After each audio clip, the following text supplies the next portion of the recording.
सत श्री अकाल, स्वागत है। गौरव शुक्ला मैं हां तुहाडे नाल। जश्न आजादी पूरा देश अज मना रहा है 74वां आजादी दिहाड़ा। सब तो पहला न्यूज़ 18 ਦੇ ਸਾਰੇ ਦਰਸ਼ਕਾਂ ਨੂੰ ਆਜ਼ਾਦੀ ਦਿਹਾੜੇ ਦੀਆਂ ਬਹੁਤ-ਬਹੁਤ ਮੁਬਾਰਕਾਂ। ਸ਼ੁਰੂਆਤ ਕਰਨ ਜਾ ਰਹੇ ਹਾਂ ਦਿੱਲੀ ਤੋਂ ਲੈ ਕੇ ਪੂਰੇ ਦੇਸ਼ ਦੇ ਵਿੱਚ ਕਿਸ ਤਰੀਕੇ ਨਾਲ ਮਾਹੌਲ ਨਜ਼ਰ ਆਇਆ ਤੇ ਕਿਸ ਤਰੀਕੇ ਨਾਲ ਸੈਲੀਬ੍ਰੇਟ ਕੀਤਾ ਗਿਆ ਆਜ਼ਾਦੀ ਦਿਹਾੜਾ, ਉਹ ਤੁਹਾਨੂੰ ਦਿਖਾਵਾਂਗੇ। ਸ਼ੁਰੂਆਤ ਦਿੱਲੀ ਤੋਂ ਲਾਲ ਕਿਲੇ ਤੋਂ, ਜਿੱਥੇ ਪ੍ਰਧਾਨ ਮੰਤਰੀ ਨਰਿੰਦਰ ਮੋਦੀ ਦੇ ਵੱਲੋਂ तिरंगा फहराउण की रस्म अदा की गई। प्रधानमंत्री मोदी ने लाल किले तो आत्मनिर्भरता का सुनेहा दिता। प्रधानमंत्री के संबोधन की कुछ खास सी दसांगे भी, सुनावांगे भी, पर उस तो पहला 3 तस्वीरां राष्ट्रपिता नूं नमन किया है। प्रधानमंत्री मोदी के वल्लों तिरंगा लहराया गया, रस्म अदा की गई ते गार्ड ऑफ ऑनर भी उन्होंने उत्थे दिता गया। 3 तस्वीरां ते हुण गल करिए संबोधन की, तां प्रधानमंत्री ने आत्मनिर्भरता के उत्ते जोर दिता। एक बार फिर तो उन्होंने कहा कि कदों तक कच्चा माल बाहर असी भेजते रहांगे, कच्चा माल असी बाहर भेजीए देश तो ते उत्थों पक्का माल यानी कि रेडी होके उत्थे मैन्युफैक्चरिंग होके देश दे विच आवे, कदों तक चलता रहेगा। लोकल दे लई वोकल होण दा हुण समां है। साडे देश दे विच समर्था दी कोई घाट नहीं है। प्रधानमंत्री ने कहा कि असी हुण टीचा रखांगे कि आत्मनिर्भर बणीए, देश दे लई प्रोडक्शन होवे ते उस तो बाद दुनिया दे लई भी असी प्रोडक्शन करिए, यानी कि विदेशां दे विच असी एक्सपोर्ट भी कर सकीए अपने इत्थे बणीआं चीज़ां। किसानों को लैके प्रधानमंत्री ने बड़ा बयान दिता। उन्होंने कहा कि किसानों को असी सारे बंधनों तो मुक्त कर दिता है। खेती संबंधी कानूनों के विच बड़ा सुधार किया गया है। देश का किसान हुण आज़ादी का साह लै सकता है। आमदन दुगनी करने की कोशिश जारी है। किसान हुण किसी भी थां दे उत्ते जाके अपनी फसल नूं वेच सकते हैं। ते लाल किले तो प्रधानमंत्री ने चीन ते पाकिस्तान, दो जिहड़े गवांढी ने, उन्होंने भी ललकारिया ते कहा कि LAC ते LOC दे वल कोई अख चुक के ना वेखे। अतवाद ते विस्तारवाद का डट के मुकाबला करांगे। अतवाद तो सीधा मतलब सी पाकिस्तान, विस्तारवाद तो सीधा मतलब सी चीन। ते दोवें देशां नूं इह सीधा सुनेहा दिता गया कि असीं इहदा डट के मुकाबला करन दे लई तैयार हां। साडी ताकत दुनिया ने लद्दाख दे विच देखी है। प्रधानमंत्री ने जून का जिक्र भी कर दिता, जो कुछ होया उत्थे गलवान वैली दे विच। उन्होंने कहा कि साडी ताकत नूं घट करके ना देखिया जाए, कोई अजिही गलती ना करे। असीं दूजे देशां दे नाल संबंधां नूं मजबूत किता करना चाहुंदे हां ते कोरोना नूं असीं चुनौती वजों लिया है। रोजाना 7 लाख कोरोना के टेस्ट हो रहे हैं। आत्मनिर्भरता का जिक्र एक बार फिर प्रधानमंत्री ने किया है।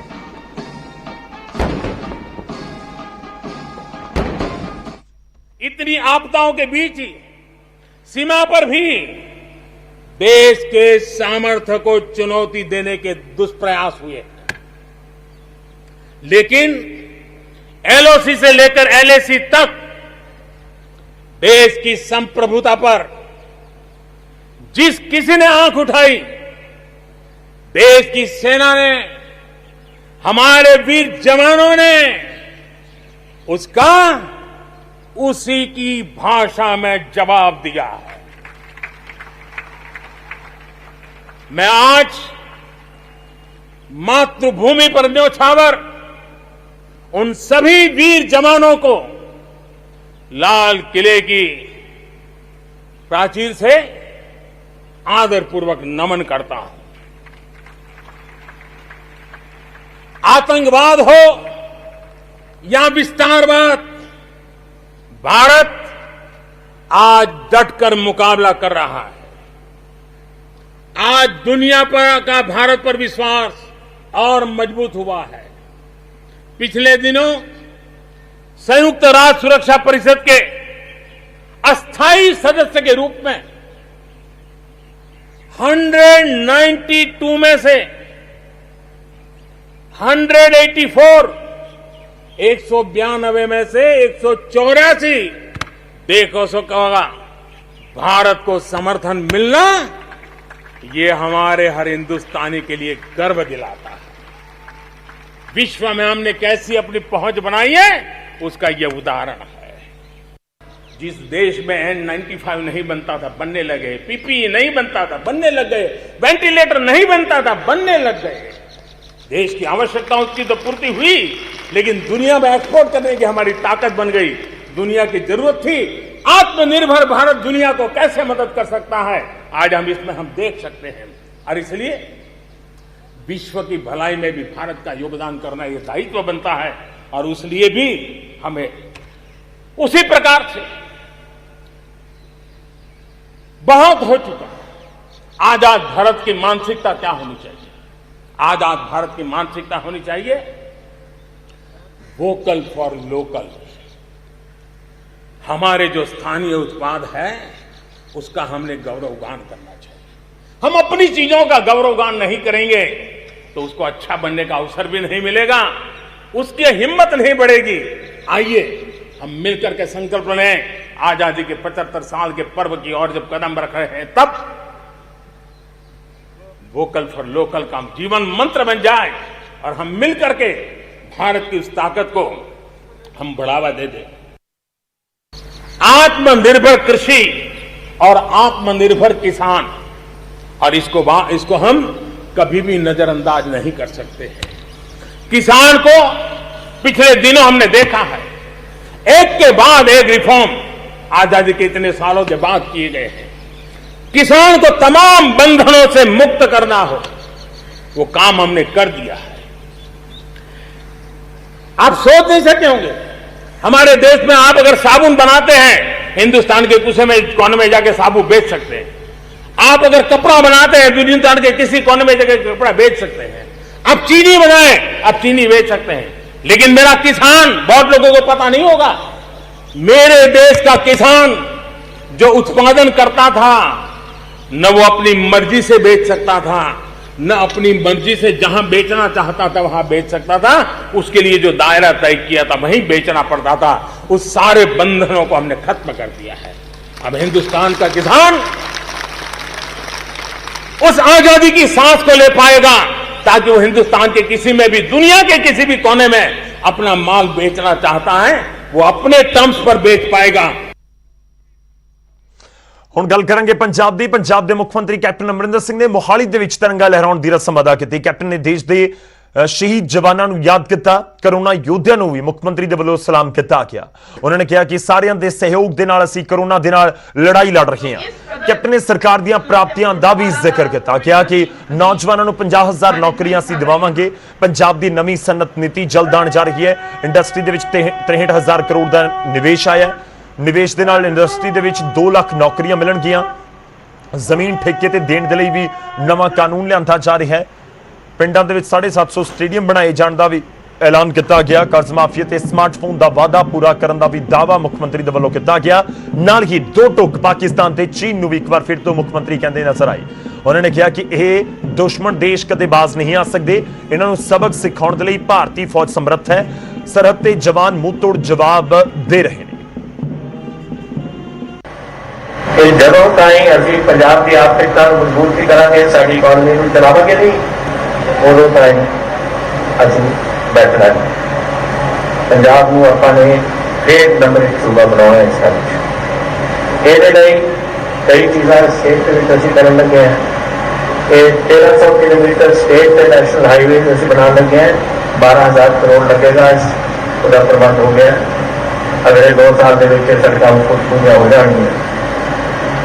28,830 ਕਿਲੋਮੀਟਰ ਰੂਰਲ ਲਿੰਕ ਰੋਡ ਅਸੀਂ ਪਿਛਲੇ 3 ਸਾਲਾਂ ਦੇ ਵਿੱਚ 3,278 ਕਰੋੜ ਲਾ ਕੇ ਇਹਨਾਂ ਨੂੰ ਪੂਰੀ ਕਰ ਦਿੱਤੀਆਂ ਨੇ। 6,162 ਕਿਲੋਮੀਟਰ ਰਹਿ ਗਏ ਨੇ, ਉਹ 834 ਕਰੋੜ ਅਸੀਂ ਉਹਦੇ ਤੇ ਲਾ ਕੇ ਤੇ ਇਸ ਬਿਮਾਰੀ ਦੇ ਦੌਰਾਨ ਆਪਣੇ ਜਿਹੜੇ ਬਜ਼ੁਰਗ ਨੇ ਉਹਨਾਂ ਦਾ ਖਿਆਲ ਰੱਖੋ। ਜ਼ਿਆਦਾ ਬਜ਼ੁਰਗਾਂ ਨੂੰ ਇਹ ਬਿਮਾਰੀ ਲੱਗਦੀ ਹੈ ਤੇ ਆਪਣੀ ਜ਼ਿੰਮੇਵਾਰੀ ਬਣਦੀ ਹੈ ਕਿ ਅਸੀਂ ਆਪਣੇ ਜਿਹੜੇ ਬਜ਼ੁਰਗ ਨੇ ਆਪਣੇ ਪਰਿਵਾਰਾਂ 'ਚ ਉਹਨਾਂ ਦਾ ਅਸੀਂ ਧਿਆਨ ਰੱਖਾਂਗੇ। ਮੈਂ ਤੁਹਾਨੂੰ ਸਾਰਿਆਂ ਨੂੰ ਬੇਨਤੀ ਕਰਦਾ ਕਿ ਇਹ ਜ਼ਰੂਰ ਤੁਸੀਂ ਕਰੋ। ਮਾਸਕ ਨਾ ਛੱਡੋ। ਮੈਂ ਬਾਰ-ਬਾਰ ਇਹ ਕਹਿਣਾ, ਲੋਕ ਸੁਣ ਵੀ ਲੈਂਦੇ ਨੇ ਮੇਰੀ ਗੱਲ ਪਰ ਕਰਦੇ ਹੈ ਜੀ। ਕਿਸਾਨ ਜਿਹੜੇ ਪੰਜਾਬ ਦੇ, ਮੈਂ ਭੁੱਲ ਨਹੀਂ ਸਕਦਾ, ਜਿਨ੍ਹਾਂ ਨੇ ਇਸ ਔਖੀ ਬਿਮਾਰੀ ਦੇ ਸਮੇਂ ਇੰਨੀ ਵਧੀਆ ਫਸਲ ਕੱਢੀ ਔਰ ਜਿਸ ਤਰੀਕੇ ਨਾਲ ਤਕਰੀਬਨ ਸਾਡੇ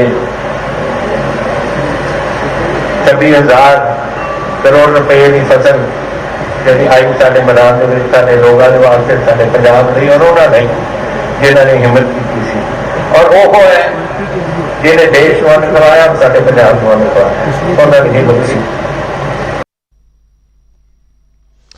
ਅੱਗੇ ਵਧਦੇ ਤੇ ਹੁਣ ਤੁਹਾਨੂੰ ਦਿਖਾਉਂਦੇ ਆ ਪੰਜਾਬ ਦੇ ਵਿੱਚ ਵੱਖ-ਵੱਖ ਥਾਵਾਂ ਦੇ ਉੱਤੇ ਕਿਸ ਤਰੀਕੇ ਨਾਲ ਆਜ਼ਾਦੀ ਦਾ ਇਹ ਦਿਹਾੜਾ ਸੈਲੀਬ੍ਰੇਟ ਕੀਤਾ ਗਿਆ।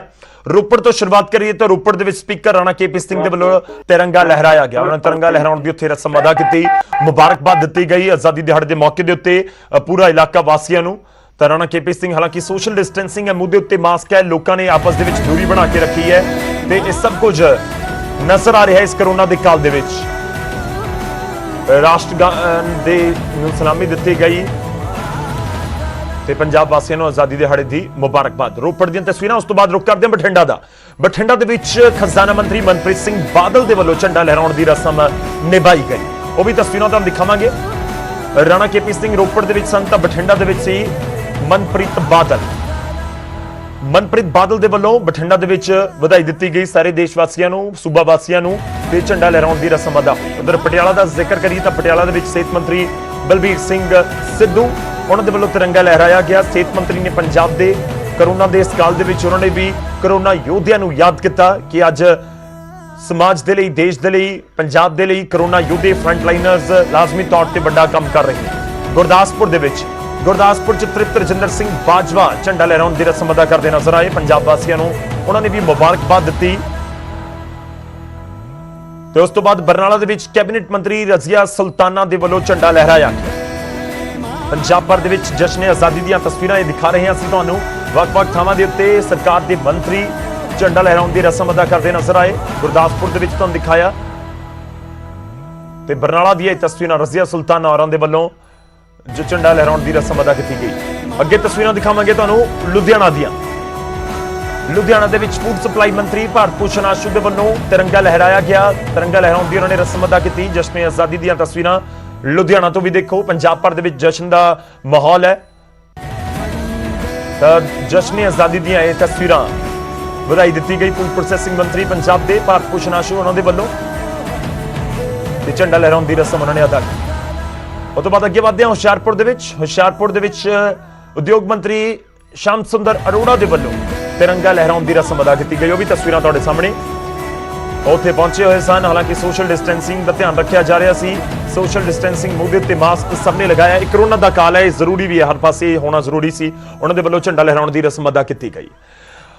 ਅੱਗੇ ਵਧਦੇ ਹਾਂ ਤੇ ਗੱਲ ਹੁਸ਼ਿਆਰਪੁਰ ਤੋਂ ਬਾਅਦ ਫਤਿਹਗੜ੍ਹ ਸਾਹਿਬ ਦੀ। ਫਤਿਹਗੜ੍ਹ ਸਾਹਿਬ ਦੇ ਵਿੱਚ ਜੰਗਲਾਤ ਵਿਭਾਗ ਦੇ ਮੰਤਰੀ ਸਾਧੂ ਸਿੰਘ ਧਰਮਸੋਤ ਉਹਨਾਂ ਦੇ ਵੱਲੋਂ ਝੰਡਾ ਲਹਿਰਾਉਣ ਦੀ ਰਸਮ ਨਿਭਾਈ ਗਈ। ਉਹ ਵੀ ਤਸਵੀਰਾਂ ਅਸੀਂ ਤੁਹਾਨੂੰ ਦਿਖਾ ਰਹੇ ਹਾਂ। ਫਤਿਹਗੜ੍ਹ ਸਾਹਿਬ ਦੇ ਵਿੱਚ ਵੀ ਰੌਣਕਾਂ ਖੂਬ ਨਜ਼ਰ ਆਈਆਂ, ਇੰਤਜ਼ਾਮ ਕੀਤੇ ਗਏ ਸਨ। ਸਾਧੂ ਸਿੰਘ ਧਰਮਸੋਤ ਉੱਥੇ ਪਹੁੰਚੇ, ਉਹਨਾਂ ਦੇ ਵੱਲੋਂ ਝੰਡਾ ਲਹਿਰਾਇਆ ਗਿਆ।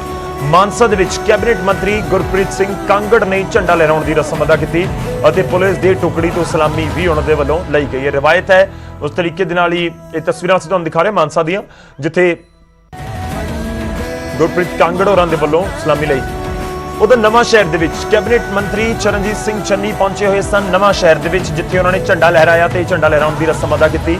ਅਸੀਂ ਹਰ ਥਾਂ ਦੀਆਂ ਤਸਵੀਰਾਂ ਤੁਹਾਨੂੰ ਦਿਖਾ ਰਹੇ ਹਾਂ। ਨਵਾਂ ਸ਼ਹਿਰ ਦੀਆਂ ਤਸਵੀਰਾਂ, ਚਰਨਜੀਤ ਸਿੰਘ ਚੰਨੀ ਸੂਬੇ ਦੇ ਕੈਬਨਿਟ ਮੰਤਰੀ, ਉਹਨਾਂ ਦੇ ਵੱਲੋਂ ਝੰਡਾ ਲਹਿਰਾਇਆ ਗਿਆ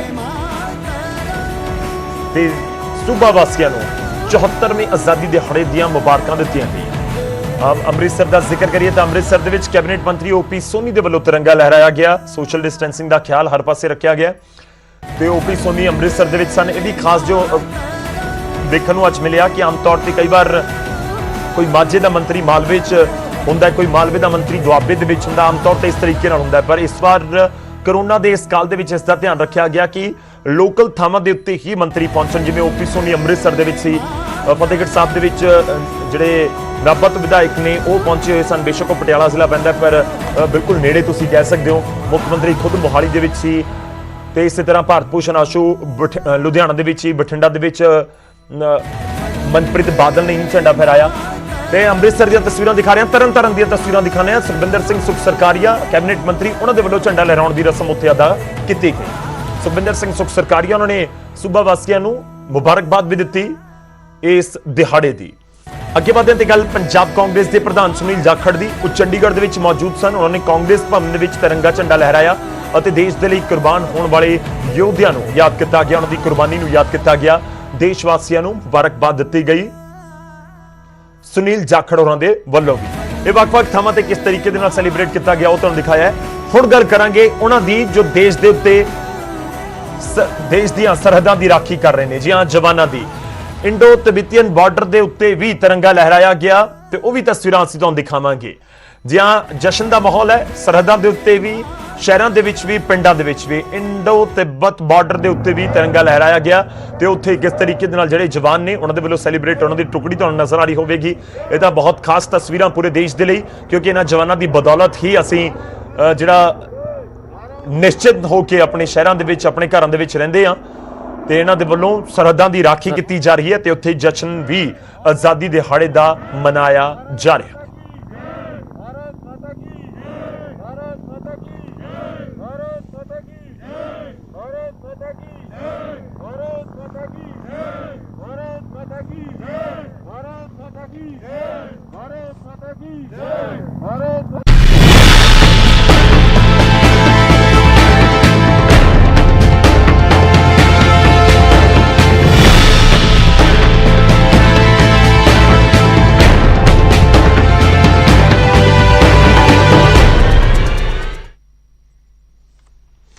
ਹੁਣ ਅੱਗੇ ਵਧਦੇ ਹਾਂ। ਸਿਰਫ 2 ਮਿੰਟ ਦੀ ਗੱਲ ਹੈ, 2 ਮਿੰਟ ਹੈ ਕੁਝ ਸਾਰਥਕ ਕਰਨ ਦੇ ਲਈ, ਜਿਸ ਦੇ ਨਾਲ ਕਿਸੇ ਦੇ ਜੀਵਨ ਦੇ ਵਿੱਚ ਬਦਲਾਅ ਲਿਆਇਆ ਜਾ ਸਕੇ। ਜੀ ਹਾਂ, ਮੈਗੀ ਦੇਸ਼ ਦੇ ਲਈ 2 ਮਿੰਟ ਇੱਕ ਛੋਟੀ ਜਿਹੀ ਕੋਸ਼ਿਸ਼। ਇਹ ਇੱਕ ਪਹਿਲ ਹੈ ਜਿਸ ਨੂੰ ਨੈਸਲੇ ਨੇ ਨੈਟਵਰਕ 18 ਦੇ ਨਾਲ ਮਿਲ ਕੇ ਸ਼ੁਰੂ ਕੀਤਾ ਹੈ। ਇਸ ਦੇ ਜ਼ਰੀਏ ਬਿਹਤਰ ਸਿਹਤ ਅਤੇ ਰੋਜ਼ਗਾਰ ਦੇ ਨਾਲ ਜਿਨੇ ਲੋਕਾਂ ਦੇ ਲਈ ਅਸੀਂ ਚੰਗਾ ਕਰ ਸਕਦੇ ਹਾਂ, ਉਹਨਾਂ ਦੇ ਲਈ ਵਧੀਆ ਕਰਨ ਦੀ ਕੋਸ਼ਿਸ਼ ਹੈ। ਕਹਿੰਦੇ ਨੇ ਇੱਕ ਛੋਟੀ ਜਿਹੀ ਕੋਸ਼ਿਸ਼ ਨਾਲ ਵੀ ਵੱਡੇ ਬਦਲਾਅ ਲਿਆਂਦੇ ਜਾ ਸਕਦੇ ਨੇ, ਤਾਂ ਫਿਰ ਰੁਕਣਾ ਕਿਉਂ? ਦਿਓ ਆਪਣੇ 2 ਮਿੰਟ ਤੇ ਦੇਖੋ ਉਸ ਦਾ ਵੱਡਾ ਪ੍ਰਭਾਵ।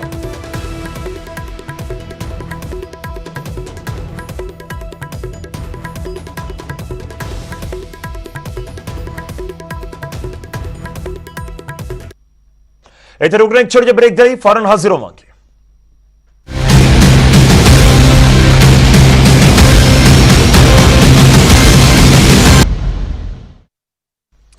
ਬ੍ਰੇਕ ਤੋਂ ਬਾਅਦ ਇੱਕ ਵਾਰ ਫਿਰ ਤੋਂ ਤੁਹਾਡਾ ਸਵਾਗਤ ਹੈ। ਖਬਰ ਹੁਣ ਪਟਿਆਲਾ ਤੋਂ। ਆਜ਼ਾਦੀ ਦਿਹਾੜੇ ਦਾ ਮੌਕਾ ਪਰ ਇਸ ਸਭ ਦੇ ਵਿਚਾਲੇ ਪ੍ਰਦਰਸ਼ਨ ਵੀ ਵੇਖਣ ਨੂੰ ਮਿਲ ਰਹੇ ਨੇ। ਪਟਿਆਲਾ ਦੇ ਵਿੱਚ ਹੈਲਥ ਵਰਕਰਾਂ ਦੇ ਵੱਲੋਂ ਪ੍ਰਦਰਸ਼ਨ ਕੀਤਾ ਗਿਆ ਹੈ। ਮੁੱਖ ਮੰਤਰੀ ਦੀ ਰਿਹਾਇਸ਼ ਦੇ ਨੇੜੇ ਸੜਕ ਦੇ ਉੱਤੇ ਪ੍ਰਦਰਸ਼ਨ ਜਾਰੀ ਹੈ। ਵਰਕਰਾਂ ਦੇ ਵੱਲੋਂ ਨੌਕਰੀ ਦੇ ਉੱਤੇ ਉਹਨਾਂ ਨੂੰ ਪੱਕਾ ਕਰਨ ਦੀ ਮੰਗ ਕੀਤੀ ਜਾ ਰਹੀ ਹੈ। ਮੌਕੇ ਤੇ ਵੱਡੀ ਗਿਣਤੀ ਦੇ ਵਿੱਚ ਪੁਲਿਸ ਮੁਲਾਜ਼ਮ ਵੀ ਤੈਨਾਤ ਨੇ। ਪਹਿਲਾਂ ਹੀ ਸੁਰੱਖਿਆ ਦੇ ਪੁਖਤਾ ਇੰਤਜ਼ਾਮ ਕੀਤੇ ਹੋਏ ਸਨ ਤੇ ਖਾਸ ਇਹ ਵੀ ਹੈ ਕਿ ਇਸ ਕਰੋਨਾ ਦੇ ਕਾਲ ਦੇ ਵਿੱਚ ਸੋਸ਼ਲ ਡਿਸਟੈਂਸਿੰਗ ਦਾ ਖਾਸ ਧਿਆਨ ਰੱਖਿਆ ਗਿਆ ਹੈ ਤੇ ਇਹ ਤਸਵੀਰਾਂ ਤੁਹਾਨੂੰ ਸਭ ਕੁਝ ਬਿਆਨ ਕਰ ਰਹੀਆਂ ਹੋਣਗੀਆਂ। ਵਰਕਰ ਲੰਬੇ ਸਮੇਂ ਤੋਂ ਪੱਕੀ ਨੌਕਰੀ ਦੀ ਮੰਗ ਕਰ ਰਹੇ ਨੇ। ਕਹਿ ਰਹੇ ਨੇ ਕਿ ਸਾਨੂੰ ਪੱਕਾ ਕੀਤਾ ਜਾਵੇ ਤੇ ਆਪਣੀ ਮੰਗ ਨੂੰ ਲੈ ਕੇ ਉਹਨਾਂ ਨੇ ਆਜ਼ਾਦੀ ਦਿਹਾੜੇ ਦਾ ਦਿਨ ਚੁਣਿਆ ਸਰਕਾਰ ਦੇ ਖਿਲਾਫ ਪ੍ਰਦਰਸ਼ਨ ਕਰਨ ਦੇ ਲਈ। ਪਟਿਆਲਾ ਦੇ ਵਿੱਚ ਮੁੱਖ ਮੰਤਰੀ ਦਾ ਸ਼ਹਿਰ, ਉੱਥੇ ਉਹਨਾਂ ਦੇ ਵੱਲੋਂ ਪ੍ਰਦਰਸ਼ਨ ਕੀਤਾ ਜਾ ਰਿਹਾ ਹੈ। ਗਰਮੀ ਦੇ ਇਸ ਮੌਸਮ ਦੇ ਵਿੱਚ ਹਾਲਾਂਕਿ ਸੁਰੱਖਿਆ ਦੇ ਇੰਤਜ਼ਾਮ ਪੁਲਿਸ ਦੇ ਵੱਲੋਂ ਪਹਿਲਾਂ ਹੀ ਕਰ ਦਿੱਤੇ ਗਏ ਸੀ।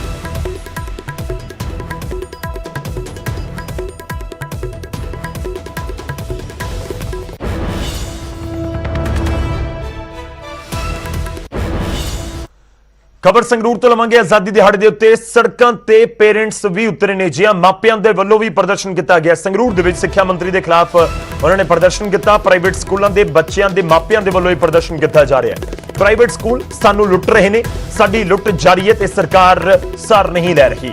ਉਧਰ ਆਜ਼ਾਦੀ ਲੀਡਰਾਂ ਦੇ ਲਈ, ਸਾਡੇ ਲਈ ਨਹੀਂ ਹੈ, ਇਹ ਵੀ ਮਾਪੇ ਇਲਜ਼ਾਮ ਲਗਾਉਂਦੇ ਨਜ਼ਰ ਆਏ ਨੇ। ਤੇ ਮਾਪਿਆਂ ਦਾ ਲਗਾਤਾਰ ਜਿਹੜਾ ਧਰਨਾ ਪ੍ਰਦਰਸ਼ਨ ਹੈ ਉਹ ਸਕੂਲਾਂ ਦੇ ਖਿਲਾਫ ਅਸੀਂ ਪਹਿਲਾਂ ਵੀ ਦੇਖਿਆ ਤੇ ਇੱਕ ਵਾਰ ਫਿਰ ਤੋਂ ਪ੍ਰਾਈਵੇਟ ਸਕੂਲਾਂ ਦੇ ਉੱਤੇ ਇਲਜ਼ਾਮਾਂ ਦੀ ਝੜੀ ਤੇ ਇਸ ਵਿਚਾਲੇ ਧਰਨਾ ਪ੍ਰਦਰਸ਼ਨ ਕੀਤਾ ਜਾ ਰਿਹਾ ਹੈ।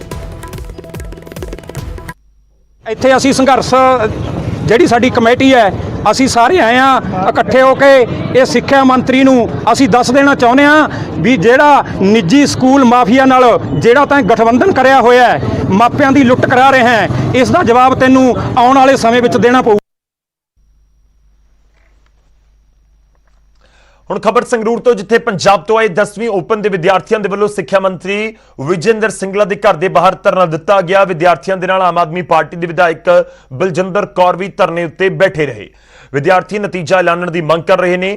ਉਹਨਾਂ ਦਾ ਕਹਿਣਾ ਕਿ 30 ਅਗਸਤ ਨੂੰ ਆਰਮੀ ਦੀ ਭਰਤੀ ਹੈ, ਜੇਕਰ ਉਹਨਾਂ ਦਾ ਨਤੀਜਾ ਐਲਾਨਿਆ ਜਾਵੇ ਤਾਂ ਹੀ ਉਹ ਭਰਤੀ ਦੇ ਲਈ ਅਪਲਾਈ ਕਰ ਸਕਦੇ ਨੇ। ਸਿੱਖਿਆ ਮੰਤਰੀ ਦਾ ਕਹਿਣਾ ਹੈ ਕਿ ਬਿਨਾਂ ਇਮਤਿਹਾਨ ਕਿਸੇ ਨੂੰ ਪਾਸ ਕਰਨਾ ਸੰਭਵ ਨਹੀਂ। ਆਮ ਆਦਮੀ ਪਾਰਟੀ ਦੇ ਵਿਧਾਇਕਾ ਬਲਜਿੰਦਰ ਕੌਰ ਨੇ ਕਿਹਾ ਕਿ ਜੇਕਰ ਮੰਗਲਵਾਰ ਤੱਕ ਨਤੀਜਾ ਨਹੀਂ ਐਲਾਨਿਆ ਜਾਂਦਾ ਤਾਂ ਆਪ ਓਪਨ ਦੇ 31000 ਵਿਦਿਆਰਥੀਆਂ ਦੇ ਨਾਲ ਸੜਕਾਂ ਤੇ ਉਤਰਨਗੇ।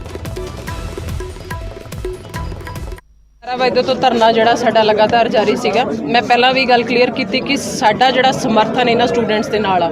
ਸਟੂਡੈਂਟਸ ਦੀ ਤਸੱਲੀ ਹੋਣੀ ਚਾਹੀਦੀ ਹੈ। ਸਟੂਡੈਂਟਸ ਦਾ 5 ਜਣਿਆਂ ਦਾ ਪੈਨਲ ਜਿਹੜਾ ਆ ਉਹ ਮੰਤਰੀ ਜੀ ਨੂੰ ਹੁਣੇ ਮਿਲ ਕੇ ਆਇਆ। ਉਹਨਾਂ ਦੇ ਅਨੁਸਾਰ ਉਹਨਾਂ ਨੇ ਮੰਗਲਵਾਰ ਤੱਕ ਦਾ ਸਮਾਂ ਦਿੱਤਾ ਹੈ ਕਿ ਮੰਗਲਵਾਰ ਤੱਕ ਵੇਟ ਕਰੋ, ਤਾਂ ਫਿਰ ਅਸੀਂ ਸਾਰੇ ਜਿਹੜੇ ਜੋ ਵੀ ਤੁਹਾਡੀਆਂ ਮੰਗਾਂ ਨੇ ਉਹਨਾਂ ਨੂੰ ਅਸੀਂ ਪੂਰਾ ਕਰਾਂਗੇ। ਸੋ ਅਸੀਂ ਵੇਟ ਕਰ ਰਹੇ ਹਾਂ ਮੰਗਲਵਾਰ ਤੱਕ, ਨਹੀਂ ਫਿਰ ਸਾਡਾ ਸੰਘਰਸ਼ ਜਿਹੜਾ ਆ ਪੂਰੇ ਜ਼ੋਰਾਂ ਸ਼ੋਰਾਂ ਤੋਂ ਪੂਰੇ ਪੰਜਾਬ 'ਚ ਹੋਊਗਾ।